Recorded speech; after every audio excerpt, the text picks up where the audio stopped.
యాకోబుకు తెలియచేసిన వాడని వాక్యమును యాకోబుకు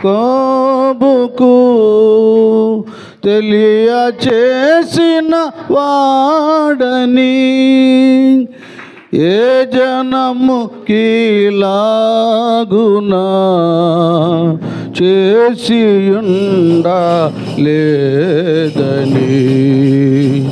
ఏ జనము కీలాగునా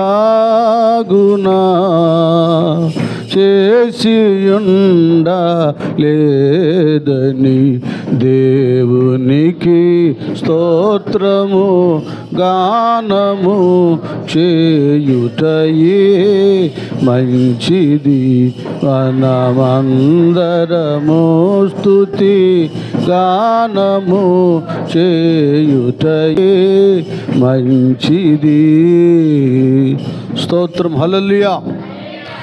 ఒకటి, సంఘబిడ్డలు మెలకువగా ఉండాలి అని చెప్తున్నాడు. మెలకువ అంటే ఇక్కడ నాయన కేవలము ఈ భౌతికంగా ఏమండి నిద్రాహారాలు లేకుండా మెలకువ ఉండడం కాదు.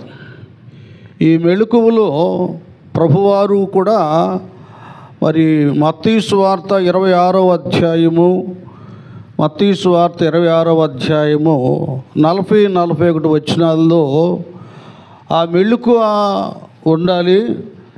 అసలు శరీరతత్వం ఏంటి, ఆత్మతత్వం ఏంటో యేసు ప్రభువుల వారు అక్కడ తనతో హత్తుకొని ఈ 3.5 సంవత్సరాలు వెంబడించినటువంటి ఈ యొక్క శిష్య బృందంతో, పేతురు, యాకోబు, యోహోను తదితర శిష్య బృందంతో చెప్తున్నాడు.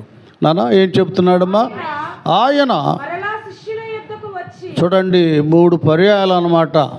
గెత్సేమనే వనములో ప్రభువారు ఆ రాత్రి సమయమున ప్రార్థన చేసుకుంటూ ఆ శిష్యుల దగ్గరకు వచ్చి వారు నిద్రించుచు చూచి ఒక గడి అయినను నాతో కూడా మేలుకొని ఉండలేరా? అది ఇప్పుడు ఒకటేమో నాతో ఒక గడి అయినా మీరు మేలుకొని ఉండలేరా అన్నాడు. అంటే ప్రభువుతో కలిసి మేలుకొని ఉండడం. అక్కడేమో శరీరధారిగా ప్రభు ఉన్నాడు. ఆయన మోకరించినప్పుడు వీరు కూడా ఇటు ప్రక్కన పేతురు, యాకోబు, యోహోనులు మోకరించాలి కదా. మోకరించి ప్రార్థన చేసుకోవాలి. ఆయనతో కూడా ప్రభువారి దగ్గర ఉన్నప్పుడు ఆయనతో కూడా కలిసి ప్రార్థన చేయటం ఎంత భాగ్యం చెప్పండి. చాలా ధన్యత. అలాగే మనం కూడా వేకునే 4 గంటలకో 4:30కో 5 గంటలకో స్తుతులు చెల్లించి దేవదూతలు సంచరించే గడియల్లో మోకరించి ప్రభుతో కూడా ఆయన మన దగ్గర ఉంటాడు సమీపంగా. ఆయనతో కలిసి లేక ఆయన ఎదురుండగా ఆయన దగ్గర మెలకుగా ఉండి ప్రార్థన చేయటం చాలా ఆశీర్వాదకరం. ప్రభువుతో కూడా ఏమంటాడు నాన్న? నాతో ఏమంటాడు? నాతో కూడా అది మేలుకొని. అది అంటే అసలు వాస్తవంగా సృష్టికర్త ఇశ్రాయేలును కాపాడువాడు కునుకుడు నిద్రపోడు, కునుకుడు నిద్రపోడు కదా. ఆయన నిజంగా నిత్యం కూడా ఆయన మన వైపే చూస్తూ ఉంటాడు. మరి ఆయన నిత్యం మేలుకొని ఉండేటటువంటి సృష్టికర్త ఆయనతో కూడా నిత్యం మేలుకొని ఉండగా కొద్ది గడియలన ఆయనతో కూడా కలిసి మేలుకొని ఉండి ప్రార్థన చేయాలి. ఏమంటాడు తర్వాత మేలుకొండ తర్వాత? అది నెక్స్ట్ విషయం ఏంటంటే శోధన అనేటటువంటిది ఒకటి భక్తులను వెంటాడుతుంది. లోకస్తులు ఏంటంటే వాళ్ళు లోకంలోనే వారు దుష్టులతోనే కలిసి ఉంటారు కనుక వారి విషయంలో వాడు పట్టించుకోడు. వాళ్ళు నా బ్యాచే కనుక, వాళ్ళు నా ఆజ్ఞకు లోబడి వారు కనుక, వారు నా దాసులే కనుక అని ఇక వాళ్ళ విషయం పట్టించుకోడు. కానీ అదే ప్రార్థన విశ్వాసంలో భక్తిలో బ్రతుకున్నటువంటి భక్తుల విషయంలో వాడు ఏం చేస్తాడంటే ప్రార్థన లేకపోతే దేవునికి దూరంగా ఉంటే తేలిగ్గా భక్తుల్ని పడేస్తాడు, లోకంలో పడేస్తాడు కదా. మరి ఆదాం గారు దూరంగా ఉంటేనే అవ్వమును వాడు సర్పంలో ప్రవేశించి శోధించి దేవుడు తినొద్దని ఆజ్ఞాపించినటువంటి వృక్ష ఫలాలను తినిపించాడు కదా. చూడండి, అలాగే దేవుని పిల్లలంగా మనం ఈ శోధనలో పడకుండా మనం ఏం చేయాలంటే మెలకువగా ఉండి ప్రార్థన చేయాలి. ఏనాడు మనం ప్రార్థన చేయమో ఆనాడు శోధన చాలా స్పీడ్గా వెంటనే దుష్టుడు మనలను శోధించి పడేయటానికి వాడి ప్రయత్నాలు చేస్తాడు. మన కాపుదలకు, మన సంరక్షణకు ఏమండి, మన లోకంలో పాపంలో పడకుండా ఉండటానికి ప్రార్థనే మనకు కంచా. మీ అందరికీ తెలుసు, దావీదయ్య ఉదయమున నా ప్రార్థన నీ సన్నిధిని అది కాచి, అది చూసారా, ఆ ప్రార్థన ఏం చేస్తుందంట, కాచి ఉంటుంది, సంరక్షిస్తుంది. ఆ ప్రార్థన శోధనలో భక్తులు పడకుండా సంరక్షించేటటువంటిది కదా ప్రార్థన శోధనలో పడకుండా కాపాడేది. మనకు తెలియంది కాదు, ఎంతోమంది ఘనులు గొప్పవారు పేరుగాంచబడినటువంటి వారు సహితం నన్ను అది మెయిన్ అలాగే ఉంచండి. మత్తయి సువార్త 26.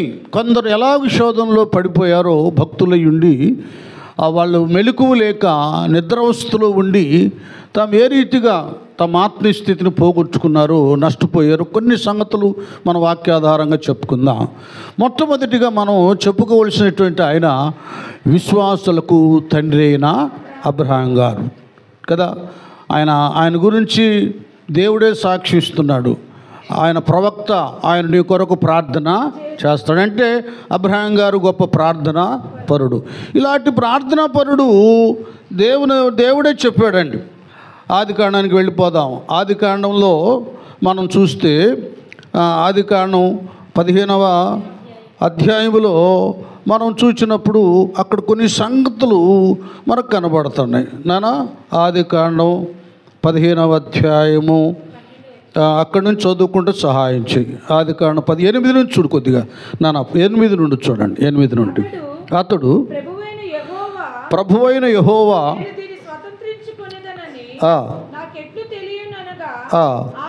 ఆయన చూడండి, ఇక్కడ దేవుడే చెప్పాడు కొన్ని వాగ్దాన దేశాన్ని స్వతంత్రించుకుంటానికి, కొన్ని దీవెనలు పొందుకుంటానని.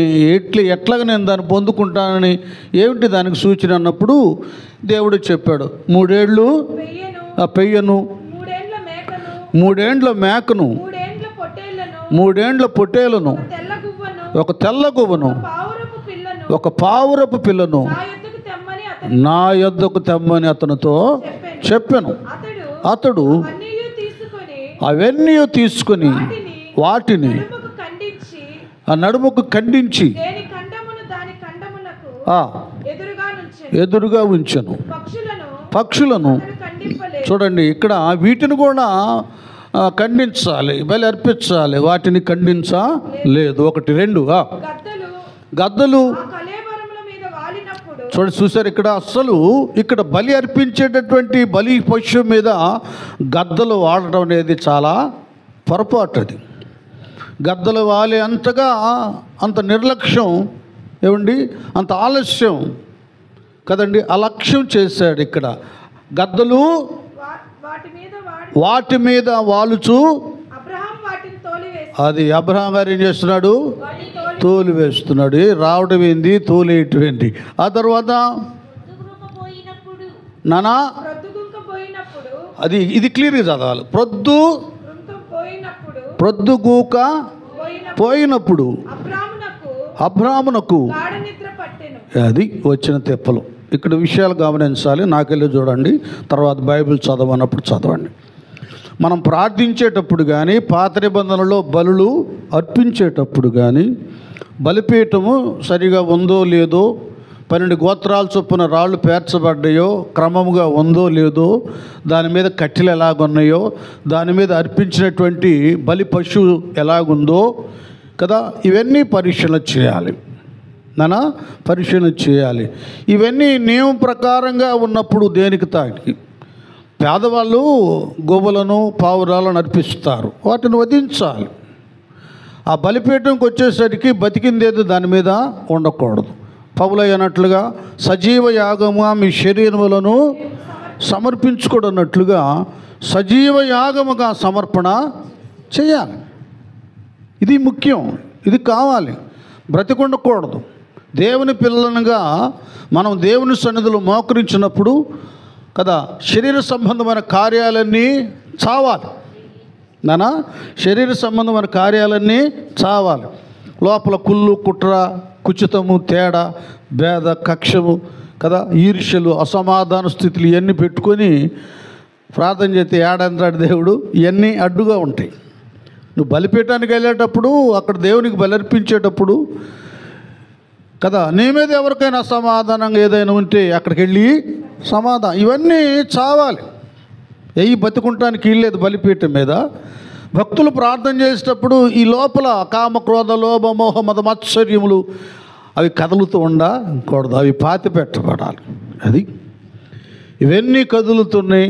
అసలు గడియలో ఆకాశం నుండి అగ్ని వచ్చి ఏలియా ప్రార్థించినప్పుడు ఎలాగూ బలిపశువును బుగ్గిగా చేసినాయో అలాగ చేయాలి.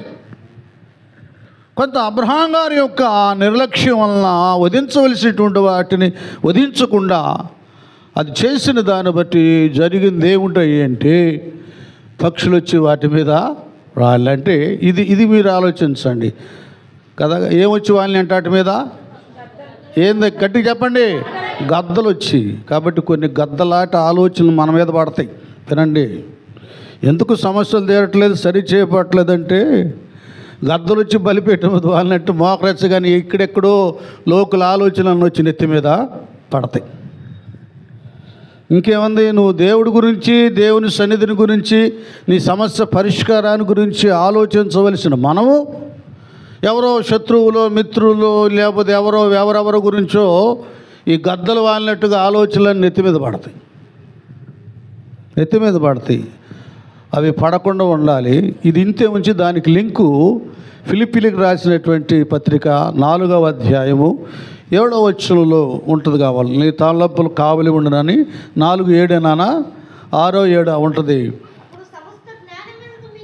అదే ముందు ఏమంటాడంటే మీ చింత యావత్ ఆయన మీద ఆ లింక్ ఉందా, అది చదువున్నాను. అది మెయిన్ దేనిని గూర్చి అది అర్థమవుతుందా? ప్రార్థన చేసేటప్పుడు దేనిని గురించి ఆ చింతలో ఉంటే దానికి సంబంధించిన కొన్ని ఆలోచనలు, ఇది కట్టాలి, అది కట్టాలి, ఇక్కడికి వెళ్ళాలి, అక్కడికి వెళ్ళాలి, వాళ్ళకి ఎంత ఇవ్వాలి, వీళ్ళకి అంత ఇవ్వాలి, అది చేయాలి, ఇది చేయాలి, ఈ ఆలోచనలు ఉన్నాయే ఇవన్నీ తీసి ఆయన మీద వేయాలి. ఇవి వేయకపోతే ఏమిటి అంటే అవి గద్దలు వచ్చినట్లుగా మన ఆలోచన మీద ఈ పని చేస్తాయి. చింత యావత్తు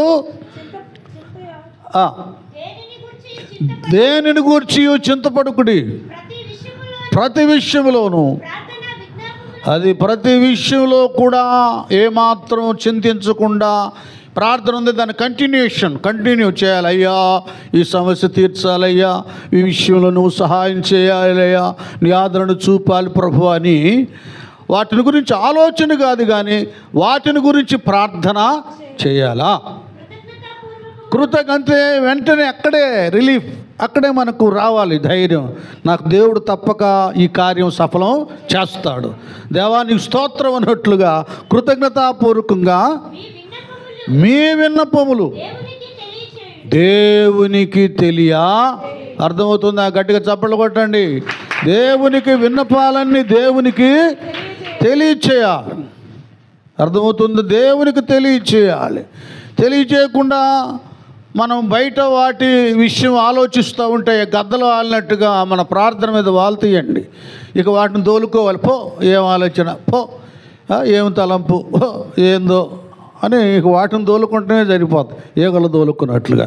కనుక వాటిని ఆ తలంపులేవి కూడా గద్దల వల్ల మన మీద వాలకుండా వాటిని మనం తోలి అంటే ప్రార్థన చేయాలా. ప్రార్థన పూర్వకంగా కృతజ్ఞతాపూర్వకంగా మీ విన్నపములు దేవునికి మన విన్నపములు తెలియచేయాలి. చూడండి, ఇప్పుడు పోలే వండర్ఫుల్ వర్డ్ అంటాడు పౌలయ్య. అప్పుడు అది సమస్తమైన జ్ఞానానికి మించిన దేవుని సమాధానము యేసుక్రీస్తు వలన నీ హృదయములకును నీ తలంపులకును. ఇప్పుడు చప్పట్లు కొట్టండి. అర్థమవుతుందా? అప్పుడట ఏముంటుందంట? అప్పుడు ఏ జ్ఞానం? అప్పుడు అది సమస్త చూడండి, లోక సంబంధమైన సమస్తమైన జ్ఞానానికి మించిన ఇది గుర్తుపెట్టుకోండి. మనం అతి తెలివి ఎంత ఈ లోకంలో ప్రదర్శిస్తున్నా దాని వలన మనకు సమాధానం కలగదు, నెమ్మది కలగదు, ఆదరణ కలగదు. ఈ లోక సంబంధమైన సమస్త జ్ఞానానికి మించిన దేవుని అర్థమవుతుందా? ఇది కావాలి మనకు. ఈ లోక సంబంధమైన సమస్త జ్ఞానానికి మించిన దేవుని సమాధానం మనకు కావాలి. ఇది చాలా ప్రాముఖ్యమైనది. ఇలాంటి సమాధానం లేక లక్షాధికారులు, కోటేశ్వరులు, సంపన్నులు, పండితులు, రాజకీయవేత్తలు, వ్యాపారవేత్తలు, ఈ లోక సంబంధమైన హోదాలో ఉన్నవారు ఇన్నున్న దేవుని సమాధానం లేక కొట్టుకొని, తన్నుకొని, తిట్టుకొని, కోట్లు పాలై, విడాకులు పాలై కదా, అల్లరి పాలై, చివరికి ఒకరినొకరు చంపుకునేంతగా, కొంతమంది ఆత్మహత్యలు చేసుకునేంతగా అవుతున్నారు. ఏం తక్కువ వాళ్ళకి? డబ్బులు తక్కువ? అద్దెళ్ళలో ఉంటారా? లేకపోతే తిండి తక్కువ? అన్నీ ఉన్నతంగానే ఉన్నాయి, కానీ వారికి దేవుని సమాధానము లేదు. అర్థమవుతుందా? ఈ దినాల్లో ప్రభునామాన్ని ఎరిగి చిన్న ఉద్యోగం చేసుకున్నవాడు చక్కగా ఉదయాన్నే లేచి ప్రార్థన చేసుకుని ఫ్రెష్ అయ్యి కదా, టిఫిన్ చేసుకుని ఉద్యోగానికి వెళ్ళిపోతాడు, స్తోత్రాలు చెప్పుకుంటూ వెళ్తాడు. తన ఉద్యోగం స్తుతులతో, దేవుని ప్రేమ ఆలోచనతో, ఆ బిడ్డల క్షేమ ఆలోచనతో పని చేసుకుంటాడు. చక్కగా రాత్రికి వస్తాడు, ఫ్రెష్ అవుతాడు, పిల్లలు 2 మాటలు ప్రార్థన చేసుకుంటారు, హాయిగా గొరకబెట్టి హాయిగా ప్రశాంతంగా సుఖమైన నిద్ర పోతాడు. తన ప్రియులు నిద్రిస్తుండగా ఆయన వారికి ఇది దేవుని సమాధానం. ప్రార్థనలో నేను చెప్తున్నాను, విశ్వాసులను చెప్పుకునే మీరందరూ, మనమందరం పౌలయ్య విశ్వాసులుగా చెబుతుంది, కొరింథీలో ఉన్న సంఘ బిడ్డలు చెబుతున్నాడు. నానా అలాగే నేను మీకు చెప్తున్నాను, మీరు ఎందుకు టెన్షన్ పడుతున్నారు? మీకు ఎందుకు నిద్రపోవడం లేదు? లోకస్తుల వల్ల స్మోకింగ్, డ్రింకింగ్, గ్యాంబ్లింగ్ చేసే వాళ్ళలాగా ఎందుకు అర్ధరాత్రి దాకా కొట్టుకులాడుతున్నారు? ఇటు తిరుగుతున్నారు, అడు తిరుగుతున్నారు, దోమలు కొట్టుకుంటున్నారు, అడుపోతున్నారు, గ్లాస్ నీళ్ళు తాగుతున్నారు, మళ్ళీ పడుకుంటున్నారు, మళ్ళీ మొబైల్ చూసుకుంటున్నారు, టీవీలు చూసుకుంటున్నారు, నిద్ర పట్టలేదు, ఇట్ట కొట్టుకుంటున్నారు. ఎందుకు?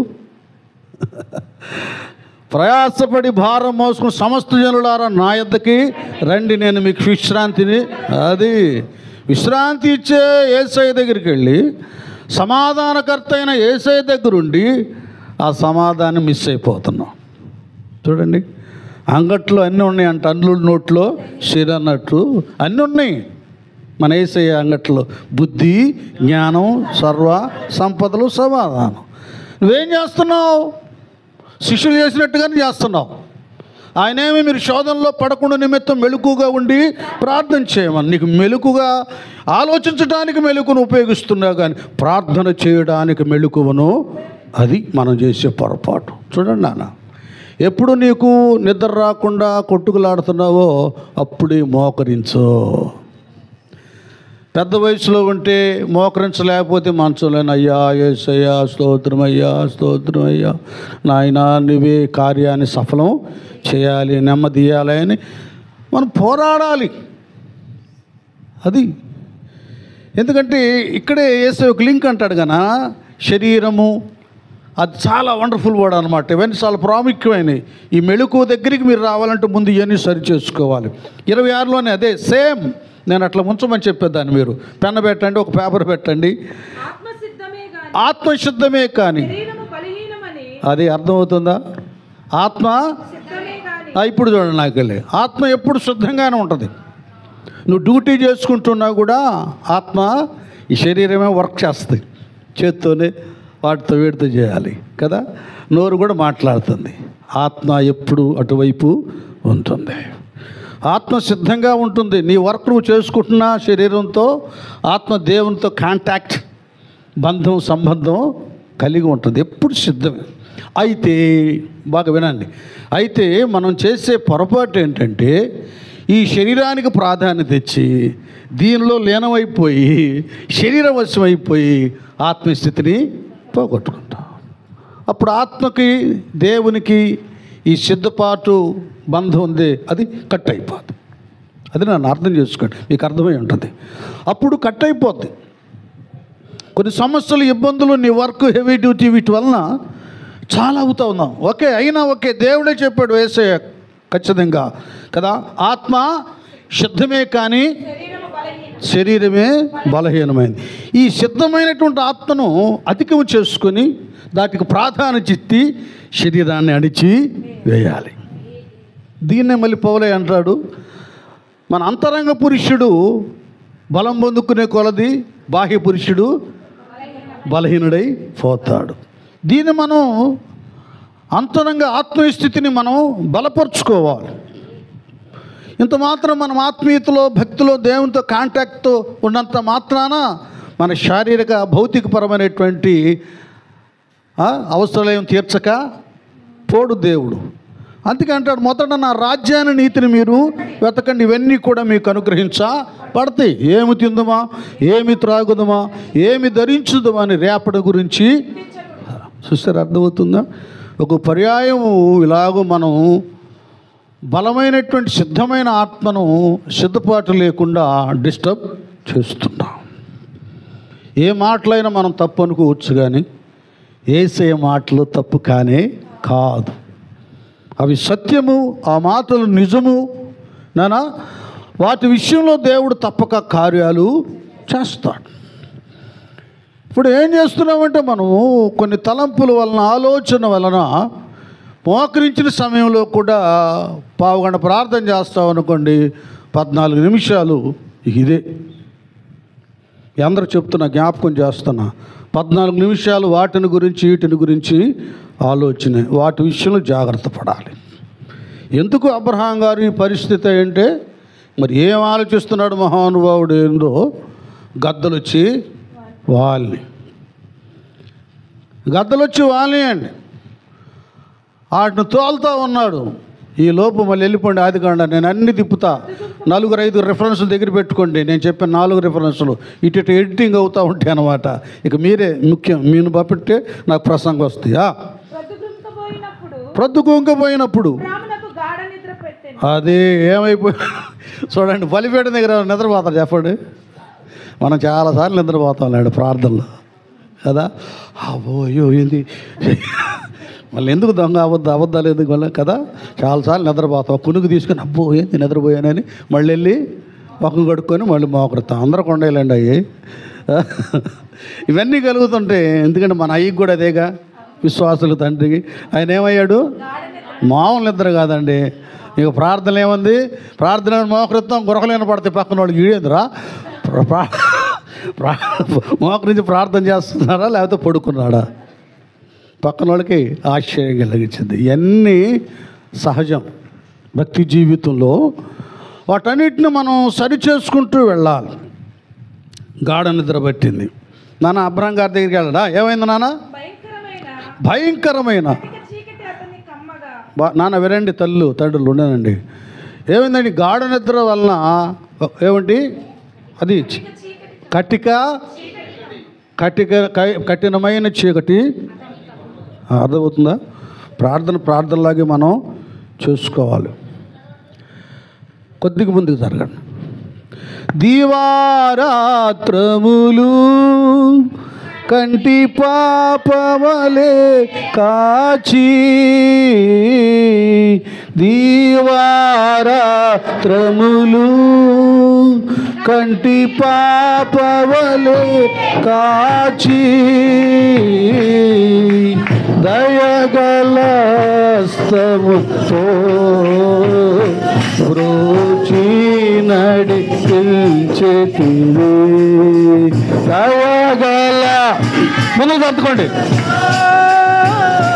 బ్రోచి నడి ముందు తట్టుకోండి, స్తోత్రము చెల్లింతుము, స్తుతి స్తోత్రం చెల్లింతుము. యేసునాథుని మేలులు తలంచి, యేసునాథుని మేలులు తలంచి స్తోత్రం చెల్లింతుము, స్తుతి స్తోత్రం చెల్లింతుము. హల్లెలూయా. బలిపీఠము దగ్గర కొద్ది గడియల్లోనే బలి బుగ్గైపోవాలి. బలి పశువు చూడండి ఎంత నిర్లక్ష్యమో. ఆయన వధించవలసినటువంటి పక్షులను వధించలేదు. ఏమండి, వధించలేదు. ఏం జరిగిందయ్యా? గద్దలు బలిపీఠం మీద వాలేటట్టు చేసుకున్నాడు కదా. వాటిని అటు ఇటు ఇసురుతున్నాడేమో, ఆయనకి గాఢ నిద్ర వచ్చేసింది. మన ఆలోచనలు కూడా ఆలోచిస్తే ఏంది బతుకులి అతని అనుకుంటుండగానే గాఢ నిద్ర వచ్చేస్తాయి. గాఢ నిద్ర పట్టిన తర్వాత ఏమైంది? భయంకరమైన కటిక. నానా మీరు బాగా వినాలి, నిర్లక్ష్యం చేయకుండా. చాలా ప్రాముఖ్యమైనది. మనకు శ్వాస లాంటిది ప్రార్థన, ఉచ్ఛ్వాస నిశ్వాస లాంటిది. ఈ శ్వాస ఆగిపోతే మనిషి చస్తాడు, ప్రార్థన ఆగిపోతే ఆత్మీయంగా మనం చస్తాం. దీన్ని మనం జాగ్రత్తగా కాపాడుకోవాలి. ఈ దినాన్ని నువ్వు ఇంత దిగజారిపోయావంటే, భక్తిలో సన్నగిలిపోయావంటే, అద్భుతాలు చేయవలసిన వ్యక్తివి అనగారిపోయావంటే, ఎంతోమందిని కదిలించవలసిన వ్యక్తివి దిగజారిపోయావంటే, ప్రార్థనలేమి, నీ నిర్లక్ష్యం. నిన్ను అబ్రహాం గారి వలె ఏమైంది? నువ్వు గాఢ నిద్రపోయావు, ఇంకా లోకంలోనే పడిపోయావు నువ్వు. ఈ గాఢ నిద్ర వల్ల ఏమైంది? అది ఏ చీకటి? అది అర్థం భయంకరమైన చీకటి. ఇంకంతే. ఈ చీకటి మనకు ఆశీర్వాదాలు ఇవ్వదు, ఈ చీకటి శాపాన్ని కలుగా. అది చాలా అమూల్యమైనది ప్రార్థన. ఆ సమయం విలువైనటువంటిది ప్రార్థన సమయం. ఆ సమయంలో నువ్వు ముందు లేవగానే మొక్క నీళ్ళు కొట్టేసుకో, సోపుతో కడిగేసుకో, బాగా ఇట్లా అనేసేసుకో. ఒక్కసారి గట్టిగా చప్పట్లు కొట్టేసాయి. ఇట్లా స్తోత్రం అనుకో, మళ్ళీ కొట్టండి, చెప్పండి చప్పట్లు అనుకో. ఇక మోకరించి ఏమన్నా ప్రాయంలో ఉన్నావా? నీళ్ళు మోకాళ్ళు ఇచ్చి చేతులు పైకెత్తి స్తోత్రం స్తోత్రం స్తోత్రం స్తోత్రం నాకు 5 నిమిషాలను కనీసం చెప్పేసాయి. దేవక నిద్ర గిద్ర మొత్తు వదిలిపోద్ది. ఒత్తి వదిలిపోతే ఇక మొదలుపెట్టు ప్రార్థన. నీకు ఏంటో, నీ కష్టం ఏంటో, నష్టం ఏంటో, అవసరం ఏంటో, ఇబ్బంది ఏంటో, ఆత్మీయంగా ఏ వరం కావాలో, ప్రవచన వరం కావాలా, భాషల వరం కావాలా, ఏ వరం కావాలి, ప్రసంగం చేసే బుద్ధి వాక్యం కావాలా, జ్ఞానవాక్యం కావాలా, ఇంటి పరిస్థితి ఏంటి, పిల్లల పరిస్థితి ఏంటి, వాళ్ళ ఫీజులు కట్టాలి, వాళ్ళ మంచి స్టడీ, మంచి చదువు చెప్పించాలి, ఏంటి మొత్తం అడిగేసాయి. ఎందుకంటే ఆయనకే మనం అప్లికేషన్ పెట్టుకోవాల్సింది. బ్యాంకు మేనేజర్ లోన్ శాంక్షన్ చేయకపోవచ్చు, కానీ నీ మేనేజర్ మాత్రం నీకు శాంక్షన్. నమ్మితే చప్పట్లు కొట్టండి, దేవుని స్తోత్రం. ఎందుకంటే వీళ్ళు ఎట్టాగా మీకు లోన్లు ఈటికి గోళ్ళు పెట్టుకొని ఇంటి లోన్, ఆ లోన్లు ఇవ్వబడని పెట్టాడో, ఈయన కూడా అడుగుడి మీకు ఇవ్వబడని పెట్టేశాడు. గ్రంథంలో బోర్డు పెట్టేశాడు, అడుగుడి మీకు ఇస్తాడు. నువ్వు కునిగిపాటుపడకుండా, గాఢ నిద్రపోకుండా, కటిక చీకటి నీళ్ళు ఆవరించకుండా ఉన్నంత వరకు ఆయన నీ ప్రార్థన ఆలకిస్తాడు. ఎప్పుడైతే ఇవన్నీ ఆవరించినాయో గ్యారంటీ చెప్పలేం. చూడండి, మెలకువ లేకపోతే ఎన్ని అగచాట్లు పడతాం. ఒక్క మెలకువ లేకపోతే అనాలోచనలు పడతాయి. ఒక్క మెలకువ లేకపోతే ఇక ఆటి ఇటు తోలుకోవాలి. ఒక మెలకువ లేకపోతే గాఢ నిద్ర వచ్చింది. ఒక మెలకువ లేకపోతే కటిక చీకటి. ఇక్కడ వెలుగు రావాలి. కానీ ప్రార్థన చేసినప్పుడు ఏనానా కొన్నేళ్ళు ప్రార్థన చేస్తుంటే దూత ప్రత్యక్షంగానే వెలుగు ప్రకాశించింది. వెలుగు కలగా చీకటి రావడం ఏంటి? అసలు ప్రార్థన పరులు ఇంట్లో ఉంటే అంత ధన్యత తెలుసా? వాళ్ళు ప్రార్థన చేస్తుండగా దేవుని దూతలు సంచారం చేస్తారు. ఉదాహరణకి యోబు తన ప్రార్థన బట్టి కదా, తనకును తన కలిగిన సమస్తం చుట్టూ దేవుడు దూతలను కంచిగా వేశాడు. యెహోవా యందు భయభక్తులు గల వారి చుట్టూ ఆయన దూత కావలి ఉండి. చూసారా, మన ప్రార్థనప్పుడు దేవుడు దూతలు రావాలి, వెలుగు కలగాలి. వెలుగు కలగాలి, చీకటి పారిపోతుంది. ఇంట్లో కూడా పక్కన ఉన్నటువంటి మన ఫ్యామిలీ మెంబర్స్ ఉంటారు పాపం, ఇంకా ప్రార్థన చేయని వాళ్ళు వాళ్ళు నిద్రపోతుంటే వాళ్ళ సుఖమైన నిద్ర వచ్చేసింది. వాళ్ళు తెలియకుండానే చక్కగా నీ పక్క వచ్చి మోకరిస్తారు. స్తోత్రం, హల్లెలూయా. వాళ్ళు కూడా ప్రార్థన చేస్తారు. ఒక ప్రార్థన పరుడు తన మెలకువ, తనకు చురుకుతనం ఆ ఇంట్లో వాళ్ళని కదిలిస్తుంది, ఆ ఇంట్లో వాళ్ళని మేలుకొలుపుతుంది, ఆ ఇంట్లో వాళ్ళని మోకరింప చేస్తుంది. ఆటోమేటిక్గా ఎవరో కాదు, నీ పిల్లలు, నీ ఇద్దరు బిడ్డలు ఉన్నారనుకో, మీరిద్దరు భార్య పడితే ఇద్దరు మోకరించి ప్రార్థన చేస్తున్నారు అనుకో, ఇద్దరు లేపుకొని ఒకళ్ళనొకళ్ళు లేపి మమ్మీ డాడీ ప్రార్థన చేస్తున్నారు, మనం కూడా వెళ్దాంపా అని మోకరిస్తారు. తర్వాత సమూయేలు వలె గొప్ప ప్రార్థన పరులు అవుతారు. మనం ఎంత గొప్ప భక్తులు అని చెప్పుకుంటున్నా ప్రార్థన చేయవలసిన రీతిగా ప్రార్థన చేయాలి. నేను భక్తురాలనే, నాకు ప్రవచనం వచ్చినా, నాకు దర్శనం వచ్చలే, నా భక్తుడిలే, నన్ను ప్రసంగం చేస్తాలని ప్రార్థన విషయంలో నువ్వు మెలకువ లేకుండా నిద్రపోయావా, ఇంక నిన్ను దేవుడు కాపాడా లేడు. ఎంత పెద్ద బోధకుడు కూడా నేను కాపాడాలి, ప్రార్థన పనులు కూడా కాపాడు. ఎందుకంటే నీకు దేవునికి లింకు, దాన్ని తెగొట్టుకున్నావు దాన్ని. ఎందుకు ఆత్మ సిద్ధమే అన్నమాట గుర్తుపెట్టుకోండి. సిద్ధమైన ఆత్మను అసిద్ధం చేసుకుంది నువ్వే. ఎవరు వాడు ఒకళ్ళు పతనం అయ్యటానికి కారణం వాళ్ళు అటు చేశారు, వీళ్ళు అటు చేశారు, అందుకే వాళ్ళు అమ్మడబడిపోయారంటే కాదు. ముందులో ఈ వ్యక్తిలో స్టామినా లేదు, నిలకడ లేదు, స్థిరత్వం లేదు. అలాంటి వాళ్ళు ఏమవుతారు, దుష్టులు అలాగుండక గాలి కొట్టువాడు. కొందరు వెళ్ళినప్పుడు ఆమె తీసుకెళ్ళి, నేను తీసుకెళ్ళి, కాదు ఏం కాదు ఈవే అంటాను నేనైతే.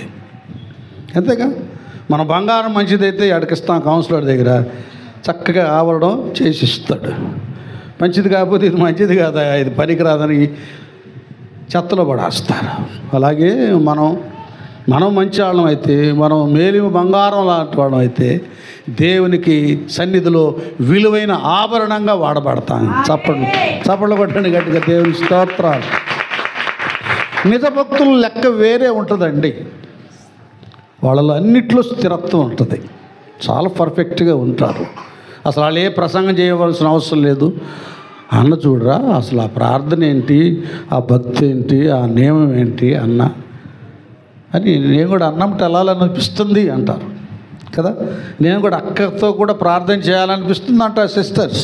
నానా, ఇది భక్తుల విషయంలో మనం ఏ దండ కొట్టుకోని అవసరం లేదు. మన క్యారెక్టరే, మన హానెస్ట్ కదా, మన స్థిరత్వం, మన నియమమే అనేకుల్ని నీతిమంతులుగా చేస్తుంది. ఎంత గొప్ప విశ్వాసులకు తండ్రి గాఢ నిద్ర పోయినందుకు కటిక చీకటి ఆవరణ. ఇప్పుడు చదువు నాన్న, అదే కంటిన్యూ. అబ్రాహాం ఆయన చూసారా ఏమైపోయిందో, ఒకేసారి ఎవరికి పడింది, సంతతికి పడిపోయింది. చాలా భయంకరంగా లేదు పరిస్థితి, సంతతికి పడిపోయింది. తన తర్వాత తన బిడ్డలు తమది కాని దేశమందు నివసించి, చూసారా ఎంత భయంకరం అయిపోయిందో. బాగా మనం అందరం అర్థం చేసుకోవాలి. ఇప్పుడు అబ్రహామును బట్టి ఒక వంశాన్ని, ఒక జాతిని దేవుడు ఏర్పాటు చేసి, ఇశ్రాయేల్ ప్రజను ఏర్పాటు చేసి, వాళ్ళని ప్రపంచంలోని ఘనమైన వ్యక్తులుగా నిలబెట్టాడు కదా. నిలబెట్టిన తర్వాత ఏమైందంటే 400 సంవత్సరాలు పైగా ఈ సంతతి, ఈయన బిడ్డలు ఐగుప్తు దేశంలో బానిసలైపోవటానికి కారణం ఈయన నిర్లక్ష్యం, మత్తు, గాఢ నిద్ర, కటిక చీకటి. అంటే అర్థం ఏంటంటే, మనం ఆయన సంతతి కాబట్టి మనం ప్రార్థన చేస్తే అబ్రహాము జాతిని, సంతతిని ఎలా దేవుడు బ్లెస్ చేశాడో, మన బిడ్డలను కూడా మన ప్రార్థన బట్టి ఆయన దీవిస్తాడు. 128వ కీర్తన వాగ్దానం మన ఇంటి మీద ఉంటుంది. అబ్రహామే నిర్లక్ష్యం చేస్తే దేవుడు ఏం చేశాడు, ఆయనే శిక్షించాడు సంతతిని. అలాగే మనం మన విషయంలో నిర్లక్ష్యం చేస్తే జరిగేది ఏంటంటే, మన సంగతి అట్ట పెట్టండి, తర్వాత మన సంతతి దీవెనకు మన అవిధేయత అడ్డమైపోద్ది. ఇప్పుడు చాయిస్ ఉంది. ఇప్పుడు ఒక అవకాశం దేవుడు మనకి ఇచ్చాడు. అప్పుడైతే ఎవరు చెప్పారు అబ్రహాంకి? అలా చెప్తే దేవుడు వెళ్ళిపోయాడు. తర్వాత ఏంటి పరిస్థితి? మనకైతే నువ్వు ఉదయాన్నే ప్రార్థన చేసుకొని బైబిల్ తెరవగానే ఈ దినాన నీ అవిధేయత ఏమిటో, నువ్వు ఎలాగుండాలో దేవుడు వాక్యం ద్వారా హెచ్చరిస్తున్నాడు. నానా, బుధవారం స్త్రీలు వస్తున్నారు, కుమార్తెలు మీరు వస్తున్నారు. స్త్రీల కూడికలో నువ్వు, నీ యజమానుడు, నీ బిడ్డలు ఎలాగూ మెళుకువగలిగి బ్రతకాలో దేవుడు హెచ్చరిస్తున్నాడు. ఇక రానోళ్ళ సంగతి నేను చెప్పలేనులేండి, హెచ్చరిస్తున్నాడు. ఆదివారం వస్తున్న అందరితో దేవుడు మాట్లాడుతున్నాడు. లేదు నాన్న, నువ్వేం దిగులు పడొద్దు, తెలుసో తెలియక అవిధేయతలో ఉన్నావు, గాఢాంధకారం నేను ఇలాగున్న నిన్ను బంధించింది, నేనున్నాను, లెమ్ము తేజరిల్లెము, నీకు వెలుగు నీ మీదకి వెలుగు వచ్చింది నాన్న, నేను నిన్ను విడువను ఎన్నడూ ఎడబాయను, నేనున్నాను, నువ్వే విషయంలో కలవరపడవలసిన అవసరం లేదని నాన్న వారం నాన్న తండ్రి మనల్ని దేవుడు మేలుకొలుపుతూ ఉన్నాడు. నువ్వు వెళ్ళి తర్వాత 400 సంవత్సరాలు ఏముండదు, యేసు రక్తమే జై, మా అనుదినాహారం నేడు మాకు దయచేయమని ఎట్లా అన్నాడో, ఏ దినపు కీడు ఆ దినం చాలున్నట్టుగా ఈ దినం వచ్చిందనుకోండి, ఇక రేపై రావటానికి లేదు, యేసు రక్తమే. ఇంత భాగ్యం ఇచ్చాడు యేసయ్య మనకి, విన్నానా? ఎంత భాగ్యం ఇచ్చాడు. మీకు అర్థమయ్యేటట్టు ఒకే ఒక మాట చెప్తాను. మీరేం బైబిల్ తీయొద్దు, నా వైపు చూడండి. మత్తయి సువార్తలో మీరు చదవద్దు, 13-14లోనో మరి యేసు ప్రభు వారు గలిలయ సముద్రం మీద నీళ్ళ మీద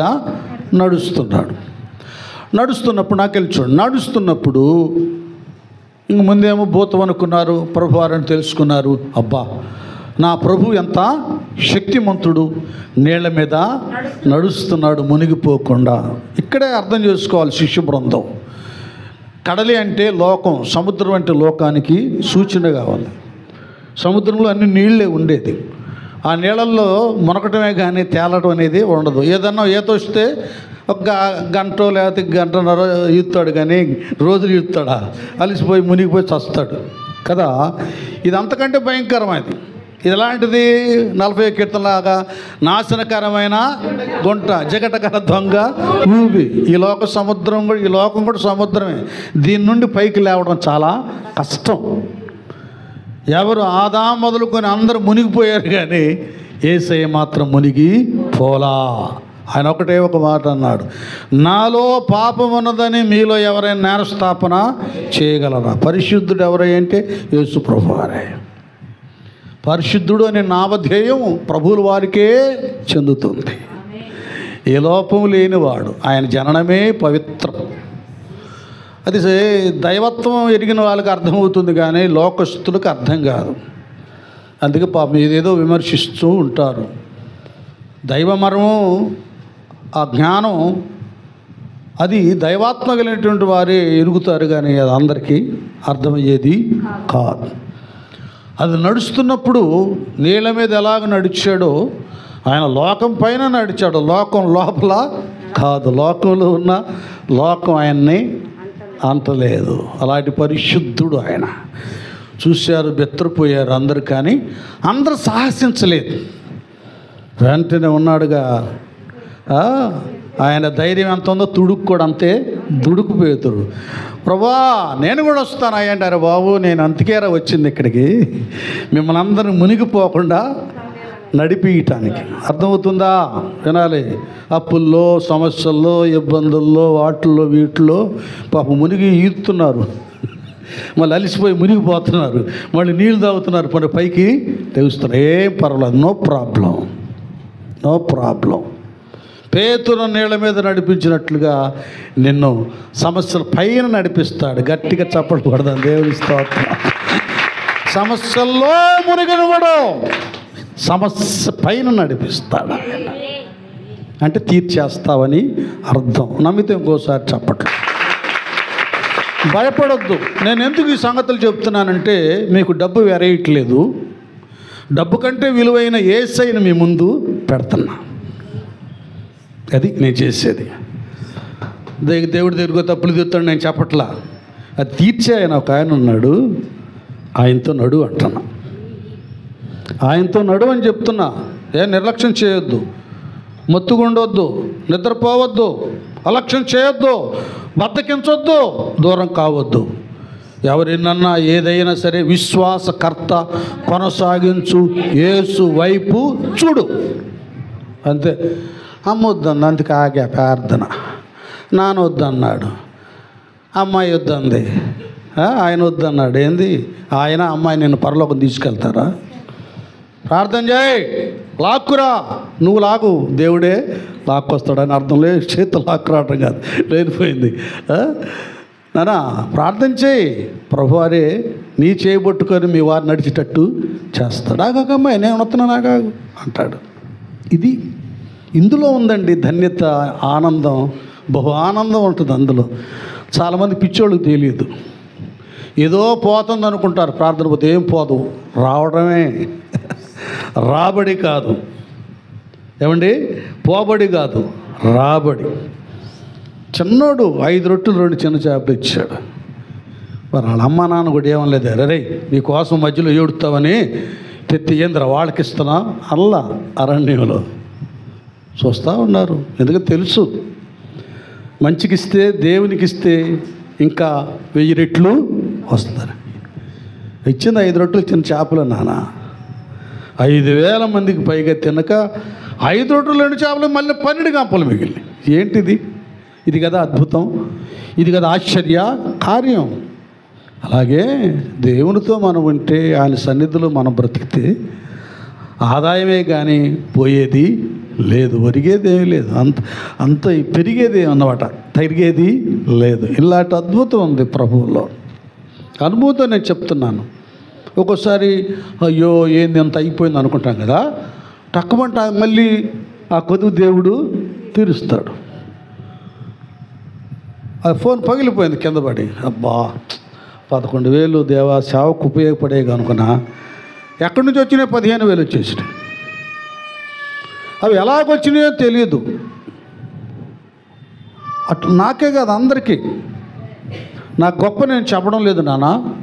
దేవుల్లో మనం ఉంటే, మనం మెళుకోగలిగి మనం ఉంటే దేవుడు చేసి అద్భుతం చేస్తున్నాం. ఒక విషయం నేనుగా నువ్వు కానీ గమనించాలి. నష్టపోతున్నాం, కొన్ని సమస్యలు ఇరిగిపోయావంటే దానికి నువ్వే బాధ్యురాలు, వేరెవరు కాదు. ఎందుకు కాదంటే నీకు దేవునికి డైరెక్ట్ కాంటాక్ట్ ఉంది. ఆయన నీకు ఇచ్చేది ఇది. మీరు చేయండి, ఆజ్ఞకు లోబడండి, నేను ఆకాశ వాకిళ్ళు ఇప్పి పెట్టజాలనంత విస్తారమైన ఆశీర్వాదాలు. అంటే నువ్వేం చేస్తున్నావు? ఆజ్ఞను చేయటంలా ఉల్లంఘిస్తున్నావు. అర్థమవుతుందా? మీరు నా ఆజ్ఞకు లోబడిన ఎడల భూమి మీద ఉన్న సమస్తమైన జనముల కంటే నేను మిమ్మల్ని హెచ్చిస్తాను. భూఫలము, గర్భఫలము, దుఃఖటెద్దులు, కష్టరితం అంతా కూడా దీవించా ఆగిపోయినంటే కారణము నువ్వు దేవుని మాటకు లోబట్టడం, దైవ నియమంలో బ్రతకటం చేయకుండా ఆగిపోయావు. అర్థమవుతుందా?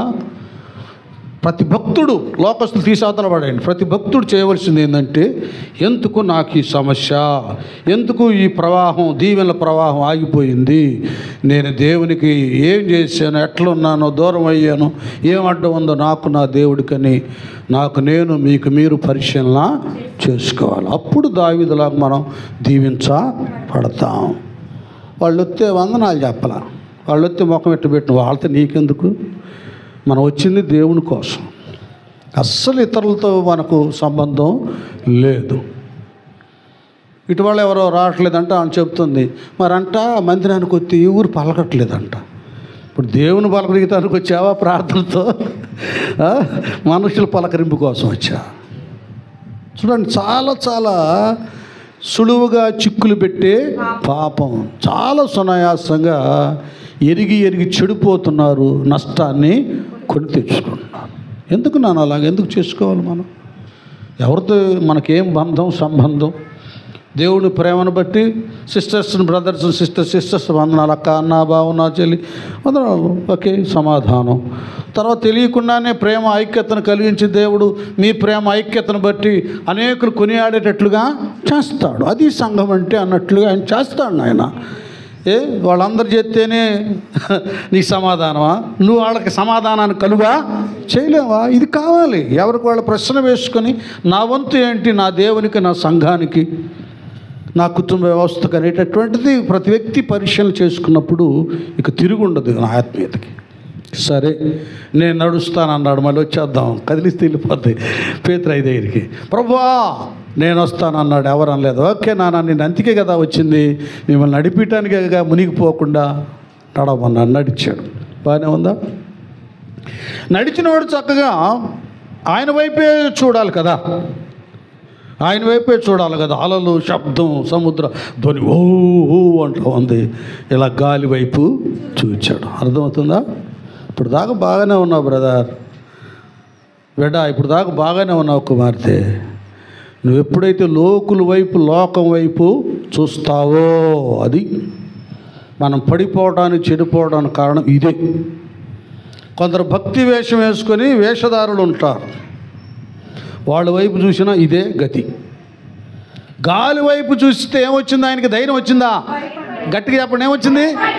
భయం వచ్చింది. చూసారా? లోకం వైపు, లోకుల వైపు, అటు ఇటు కాని వాళ్ళ వైపు, డాంబికుల వైపు చూస్తే నీకు భయమే కలుగుతుంది, కానీ ధైర్యము రాదు.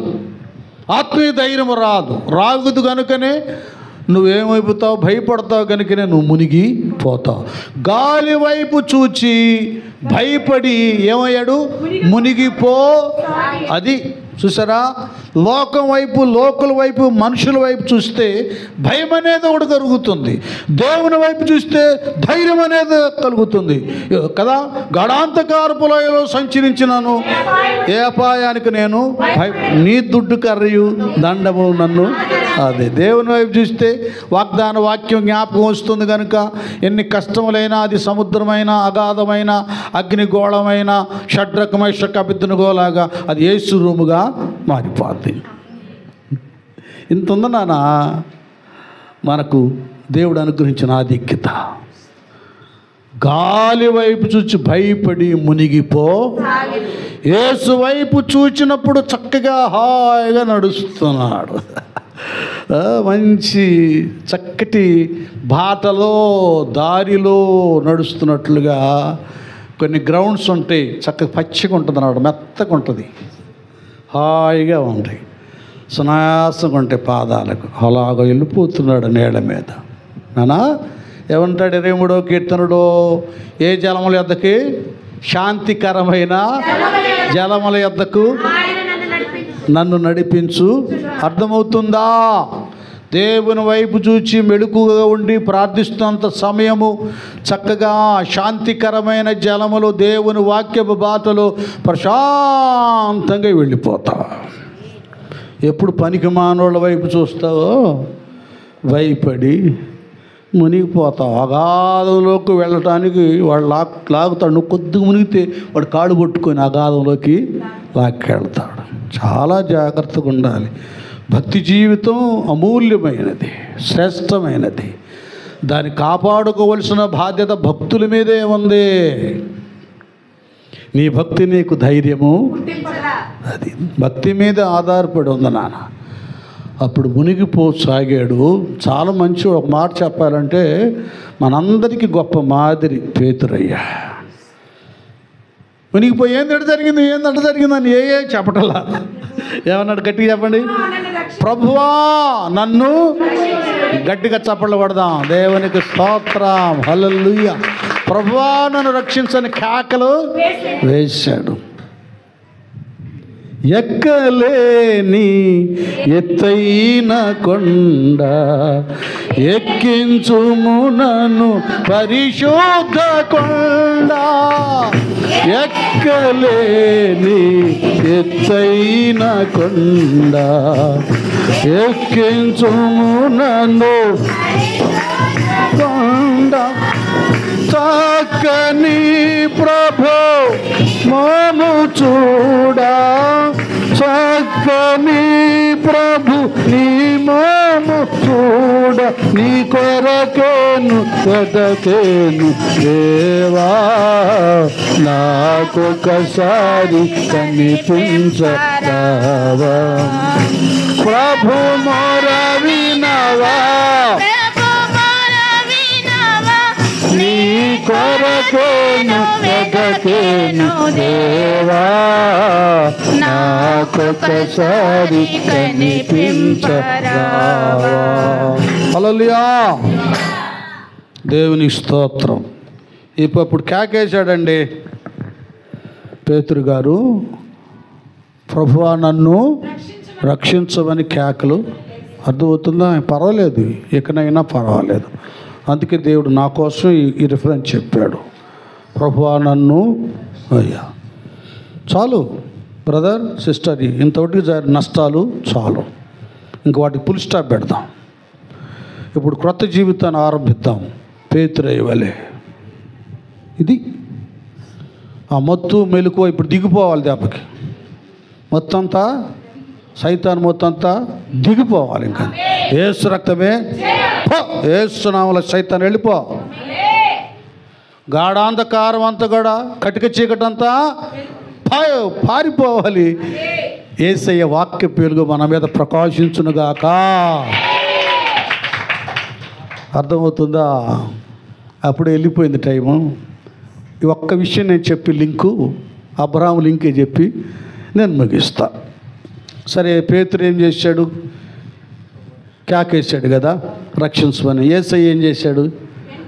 వెంటనే యేసు చేయి చాపి అతను పట్టుకొని, ఇది కావాలి మెయిన్, పట్టుకొని ఏం చేశాడు?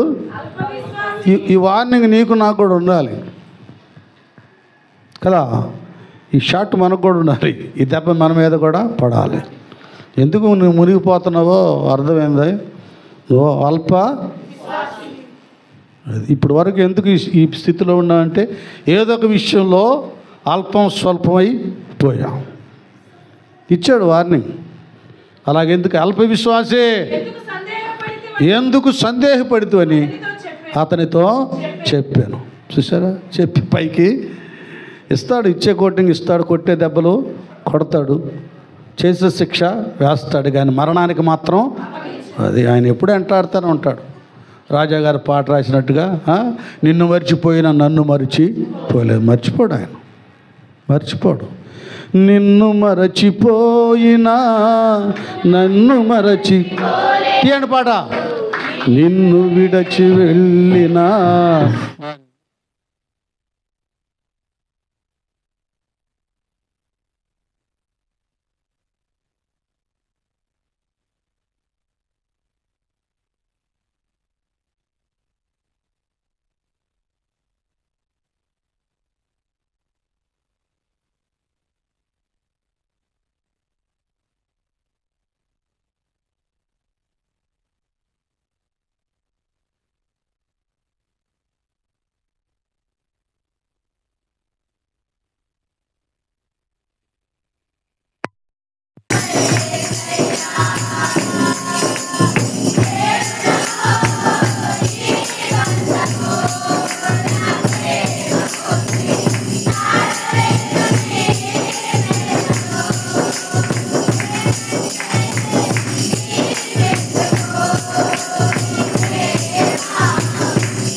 అబ్రహాం గారు ఈ లిస్టు మనం పూర్తి చేద్దాం ఈసారిగా.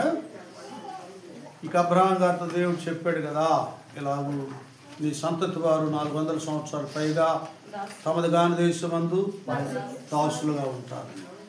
ఇక ఏమైపోయిందంటే ఇక 400 సంవత్సరాలు దాటిపోతూ ఉంది. ఎటు చాకరు పొట్టు చాకరు తనులు తిని అక్కడ బతుకుతున్నారు. కానీ తమ స్వతంత్ర దేశానికి, వాగ్దాన దేశానికి, పాలు తేలి ప్రవహించే దేశంలో స్వతంత్రులుగా బతకడానికి మాత్రం ఇంకా వాళ్ళకి మనసు రాట్లా. నాన్న అందరు వినండి, అర్థం చేసుకోండి. కష్టమైనా, నష్టమైనా, ఇబ్బందులైనా, గొడవలైనా, తన్నులాట్లైనా, గుద్దులాట్లైనా, పోలీస్ స్టేషన్లైనా, కోర్టులైనా, హాస్పిటల్ అప్పులైనా, వీటిలో మునిగి ఏందో ఎట్టయింది అట్టయింది అనుకుంటారు. కానీ చాలామంది దేవుడికి ప్రార్థన చేయనే చేయరు. అది విశ్వాసులు కూడా చాలామంది అలాగే తయారయ్యారు. ఏంటయ్యా ప్రార్థన చేసుకోవచ్చుగా, ఏంటమ్మా అంటే అవి ఏం చేస్తాంలేండి, ఏం చేశాడు దేవుడు అంటున్నారు. ఏంటది? ఇప్పుడు నువ్వు బలహీనుడువా, దేవుడు బలహీనుడా?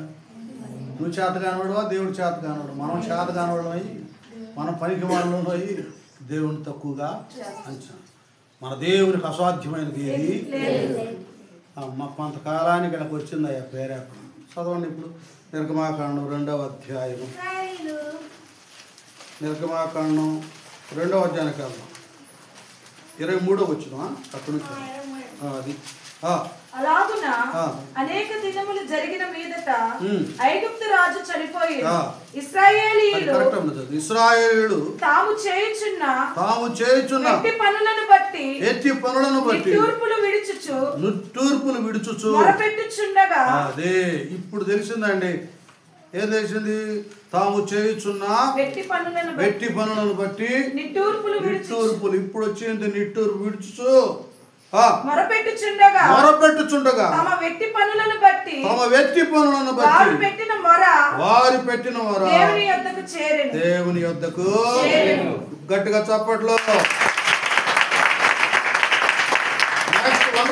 తర్వాత కాగా దేవుడు వారి మూలుగును విని అబ్రహాము ఇస్సాకు యాకోబులతో తాను చేసిన నిబంధనను జ్ఞాపకము చేసుకొనెను. హల్లెలూయా. అర్థమవుతుందా? ఇంకోటి కూడా వినండి. ప్రవచనం మీకు ఎవరైనా ప్రవక్తలు ఇక్కడ మందిరంలో మీ కుటుంబ వ్యవస్థల గురించి దేవుడు మాట్లాడినప్పుడు, ప్రవచించినప్పుడు ఏంది ఇంకా జరగలా, అబ్బే ఆమె ప్రవచనం సరైనది కాదు అనే మాట నీ నోట రాకూడదు. ఆయన దర్శనం సరైనది కాదని రాకూడదు. ప్రతిదానికి చెప్పండి, ఒక నిర్ణయ సమయాన్ని దేవుడు కేటాయించాడు. ఒకటి.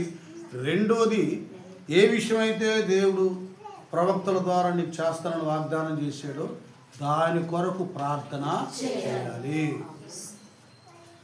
ఆ వాగ్దాన ప్రవచనం కొరకు చేతులెత్తి ప్రతిరోజు అయ్యా మరి మీ యొక్క దాసురాల ద్వారా మాట్లాడావు నాయన, ప్రవచనం ద్వారా ఆ నెరవేర్పుకు ఇంకేమైనా అవిధేయత ఉందయ్యా, ఆశీర్వాదాలు కంటే ఏమైనా ఉందా తొలగించి ఆ నెరవేర్పును కనుగా చేయి. అనుభూతితో చెప్తున్నా. నా గురించి ప్రవక్తల ద్వారా ఎన్నో ప్రవచనాలు రిలీజ్ అయ్యాయి. అందులో మరి కొన్ని ఇంకా మిగిలి ఉన్నాయి. అవి ప్రార్థన చేస్తున్నాడు. ఏంటి ప్రభు దీనికి ఏంటి, ఇంకా నా అవిధేయత ఏంటి, నా నిర్లక్ష్యం ఏంటో నన్ను క్షమించయ్యా, అదేంటి నేనేం చేయాలో నన్ను సరిచేసి అది నా కళ్ళారా నేను చూడాలి అనేటటువంటి చేస్తున్నాను. నేను కూడా ప్రార్థన చాలా ఉన్నాయి. మనం పెట్టాల్సిన పెద్ద బైబిల్ కాలేజ్ ఉంది, ఆర్ఫన్ హోమ్ ఉంది కదా, ఇంకా వృత్తి విద్యా కేంద్రం చాలా ఉన్నాయి, ప్రైజ్ గ్రౌండ్ చాలా ఉన్నాయి. ఇవన్నీ దేవుడిని నేను అడుక్కుంటున్నాను, నువ్వు చేయాలి ప్రభు, నేను చూడాలి. కనుక అబ్రహాముతో ఎప్పుడో 400 సంవత్సరాల క్రితం మాట్లాడింది వాళ్ళ సంతతిలో ఇప్పుడు ఆ కథలకు వచ్చేసింది. అప్పుడు దాకా ఇంటి చాకరి ఏదైతే తినే కలువబడి తాగి బతుకుతా ఉన్నట్టున్నారు. కానీ అరే మాకు స్వేచ్ఛ స్వతంత్రం ఉందరా, మాదొక పాలు తేలిన ప్రవహించే దేశానికి అక్కడికి మేము వెళ్ళిపోవాలి అనేటటువంటిది ఇక్కడ మనం 2:23లో చూస్తున్నాం. ఎప్పుడైతే వాళ్ళు అలాగ మొరపెట్టారో దేవుడు ఆ వాగ్దానాన్ని జ్ఞాపకం చేసుకుని, ఎక్కడో నాకెందుకులే ఈ ఐగుప్తులతో నాకెందుకు, ఇశ్రాయేలుతో నాకెందుకు, నన్ను చివరికి జైల్లో వేయించేవాళ్ళని పారిపోయి వచ్చిన మోషే విద్యాల అరణ్యంలో గొర్రెలు నందనం కాచుకుని పదలో దేవుడానికి ప్రత్యక్షమయ్యాడు, అధికారం ఇచ్చాడు, ఆధిపత్యం ఇచ్చాడు, అహరోను తోడుగా చేశాడు. ఇద్దరు కలిసి ఈ ప్రజలను వాగ్దాన దేశానికి గట్టిగా చప్పట్లు కొట్టండి. కృష్ణ వాక్యాధారంగా ఇప్పుడు వరకు నిద్రపోయి చాలా పోగొట్టుకున్నావు, పోయినలే కానీ మళ్ళీ నువ్వు మేలుకొని వీళ్ళకలాగా ఇశ్రాయేలులాగా దేవునికి మొరపెడితే, మూలిగితే, కన్నీరు విడిస్తే దేవుడు నీ కన్నీటిని చూస్తాడు, నీ మొరను ఆలకిస్తాడు. ఏ రీతిగా, ఏ రూట్లో, ఏ ద్వారాలు తెరుస్తాడో, ఎలా చేస్తాడో నీకు సహాయం చేస్తాడు, మళ్ళీ ఉన్నతంగా నిలబెడతాడు. అటు భాగ్యాన్ని దేవుడు తన భక్తులందరికీ అనుగ్రహించునుగాక. ప్రార్థించుకున్నాం. తాళ వంచండి, హృదయాలు తెరవండి. అందరూ కూడా ఒక నిమిషం ప్రార్థనాపూర్వకంగా అందరూ హృదయం తెరవండి. దేవా నిజమేనయ్యా, నా మొత్తే నాయన, అయ్యా నా యొక్క నాయన నిద్ర మొత్తే నాయన, నా అవిధేయతే నా ఆత్మీయ జీవితాన్ని ఇలా పతనం చేసిందయ్యా. నన్ను మేలుకొలిపేవయ్యా. అబ్రహాం అయిన నా ముందు నుంచి మేలుకొలిపావు, పేతురు గారిని మా ముందు నుంచి మేలుకొలిపేవయ్యా. నాయన నా దిగులు విచారం దూరం చేయ్యా, నన్ను సరిచేయ, చక్కపరిచయ్యా, ఆశీర్వాదాన్ని దయచేయ ప్రభు. అని అందరు నాయన హృదయం తెరవండి. ఎవరు నిర్లక్ష్యంగా ఉండదు. ఆపదలు నన్ను వెన్నెల్తి ఉన్నా, నా కాపరి నీవై నన్ను ఆదుకొంటివి. ఆపదలు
సోదరి అదంతా ప్రార్థన చేస్తారు. మిగతా ఏకిద్దాం.